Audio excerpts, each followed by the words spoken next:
Sont en première ligne depuis le début de la crise et ils ont été littéralement pris d'assaut à la fin de l'été. Les laboratoires d'analyse médicale de Fontvieille et du Jardin exotique viennent de recevoir la visite du ministre d'État Pierre Dartout. Le reportage de Patricia Navarro. C'est main dans la main que les laboratoires privés de Monaco avancent aux côtés du gouvernement.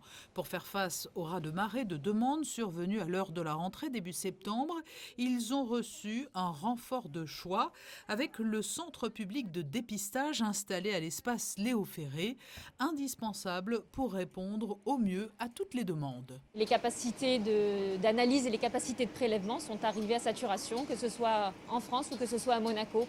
Tous les laboratoires ont été concernés par cette vague submersive de demandes de PCR et de sérologie. Aujourd'hui, le centre Léo Ferré accueille donc notamment les personnes présentant des symptômes et apparaissant comme prioritaires.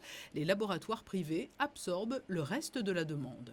Nous, comme on en a convenu avec le gouvernement, on fait, si vous voulez, le restant, à savoir tout ce qui est réglementaire, hein, les tests qui sont utiles soit pour les entreprises, soit pour le confort entre guillemets, ou alors les gens qui doivent se déplacer.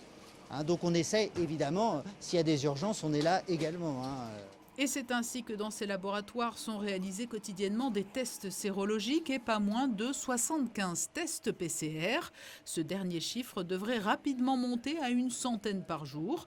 Les laboratoires se sont en effet équipés de nouveaux appareils avec un engagement. Les résultats sont connus le jour même du prélèvement.